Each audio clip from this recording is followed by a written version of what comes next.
মুহাম্মদ রাহমাতুল্লাহি আলাইহি তার ছেলেকে সেনাপতি নিযুক্ত করে সীমান্তবর্তী এলাকায় একদল প্রতিনিধি পাঠিয়েছেন পার্শ্ববর্তী দেশের শত্রুর মোকাবেলা করার জন্য। তো মুহাম্মদ রাহমাতুল্লাহি আলাইহি যখন তার সন্তানকে সেনাপতির দায়িত্ব দিয়ে তার অধীনে কিছু সৈন্য দিয়ে কোথায় পাঠালেন? সীমান্তবর্তী এলাকায় পাঠালেন যুদ্ধ করার জন্য, যুদ্ধের ময়দানে শত্রুর মোকাবেলা করার জন্য। কিছুদিন পরে সিআইডি গোপন খবর আসছে, তথ্য আসছে, মুহাম্মদ রাহমাতুল্লাহি আলাইহি যে তার শাহজাদা তার সন্তানকে সেনাপতি দায়িত্ব দিয়ে সীমান্তবর্তী এলাকায় যুদ্ধের ময়দানে পাঠিয়েছিলেন, সেই শাহজাদা যুদ্ধের ময়দান থেকে শত্রুর মোকাবেলা করার ভয়ে পালিয়েছে। যুদ্ধের ময়দান থেকে কি করছে? শাহজাদা তার সৈন্য সামন্ত নিয়ে সে পালিয়ে গেছে। এই খবর শোনা মাত্র মুহাম্মদ রাহমাতুল্লাহি আলাইহি ঘরে চলে আসলেন। মুহাম্মদ রাহমাতুল্লাহি আলাইহি ঘরে চলে আসার পরে তার স্ত্রীকে ডাকে বললেন, ও প্রাণের স্ত্রী,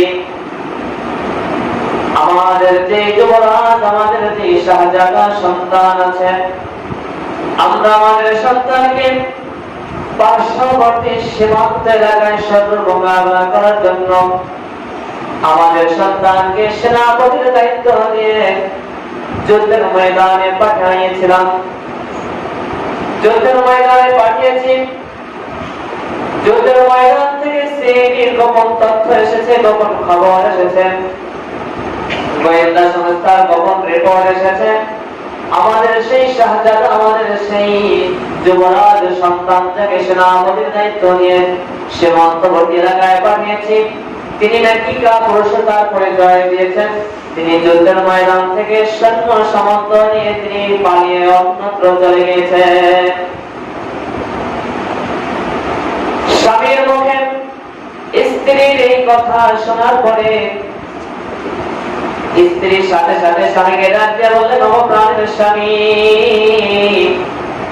আপনার যে সিআইডি আপনাকে যে গোপন তথ্য দিয়েছে, আপনার এই তথ্য সঠিক নয়। আমার ছেলে কাপুরুষ হতে পারে না, আমার ছেলে কাপুরুষতার পরিচয় দিতে পারে না। আপনার এই সিআইডি গোয়েন্দা রিপোর্ট যারা বলেছে আপনার সন্তান কাপুরুষতার পরিচয় নিয়ে যুদ্ধের ময়দান থেকে পালিয়েছে, তাদের রিপোর্ট মিথ্যা। কয়েকদিন পরে আবার খবর আসলো, না, যুদ্ধের ময়দান থেকে যুবরাজ পাওয়া যায় নাই, বরং যুবরাজ যুদ্ধের ময়দানে বীর বিক্রমের শত্রুর মোকাবেলা করে জিহাদের ময়দানে বিজয়ী বেশে, গাজীর বেশে আবার এলাকায় ফিরতেছেন। এই সংবাদ মুহাম্মদ রাহমাতুল্লাহি আলাইহি শোনার পরে খুবই আনন্দিত হলেন। আনন্দ চিত্তে আবার ঘরে দৌড়ে চলে আসলেন স্ত্রীর কাছে সংবাদ দেওয়ার জন্য। অবপ্রাণের স্ত্রী, এই কিছুদিন আগে সিআইডি থেকে যে তথ্য আমাদের কাছে আসছিল, আমাদের যুবরাজ যুদ্ধের ময়দান থেকে পালিয়ে গেছে, কাপুরুষতার পরিচয় দিয়েছে, তখন তো তুমি দৃঢ়তার সাথে বলেছিলেন, বিশ্বস্ততার সাথে বলেছিলেন, না, আমাদের যুবরাজ কখনো যুদ্ধের ময়দান থেকে পালাতে পারে না, আমাদের সন্তান যুবরাজ কখনো কাপুরুষতার পরিচয় দিতে পারে না। আপনার সিআইডি যে গোপন তথ্য দিয়েছে, গোপন তথ্য মিথ্যা। আমার সন্তানের উপরে আমার আত্মবিশ্বাস আছে। তুমি এই কথা কিভাবে বলেছিলে? এই আত্মবিশ্বাস তুমি কিভাবে অর্জন করলে? এখন তো নতুন করে আবার সংবাদ এসেছে, যুদ্ধের ময়দানে আমাদের যুবরাজ নাকি বিমানদের মোকাবেলায় বিজয়ী হয়েছে, বিজয়ী বেশে আবার দেশে ফিরে আসতেছে। তখন স্ত্রী ডাক দিয়ে বললেন, ও প্রাণের স্বামী, আমার শুরু থেকে আমার যুবরাজের উপর আত্মবিশ্বাস ছিল। আমার যুবরাজ যখন থেকে আমার গর্ভে এসেছে, সেদিন থেকে আমি কোনোদিন হারাম লোকমা পেটে দেই নাই, মুখে দেই নাই। মুহাম্মদ রাহমাতুল্লাহি আলাইহির স্ত্রী স্বামীকে বলতেছেন, ও প্রাণের স্বামী, আপনার সন্তান যেদিন থেকে আমার গর্ভে এসেছে সেদিন থেকে আমি এক লোকমা হারাম কোনোদিন খাই নাই। সেদিন থেকে আমি হালাল খাবার খেয়েছি। যুবরাজ যখন ভূমিষ্ঠ হয়েছে, আজকে যুদ্ধের ময়দানে পাঠানোর আগের দিন পর্যন্ত কোনোদিন তাকে আমি হারাম খেতে দেখি নাই। তাকে আমি কোনোদিন হারাম খাবার খাওয়া বড় বানাই নাই।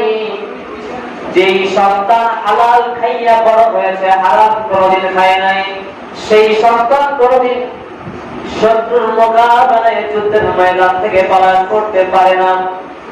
আমার সন্তান যেহেতু হারাম কোনোদিন খায় নাই, আমার সন্তানের শরীরে রক্ত মাংস যেহেতু সব হালাল খাবারের দ্বারা তৈরি হয়েছে, সুতরাং আমার বিশ্বাস ছিল, আমার একই ছিল, আমার সন্তানের উপরে আমার আত্মবিশ্বাস ছিল, যেই সন্তান হালাল খাবার খেয়ে বড় হয়েছে, যে সন্তান হালাল খাবার খেয়ে এত বড় হয়েছে, সেই সন্তান কোনোদিন কাপুরুষতার পরিচয় দিতে পারে না।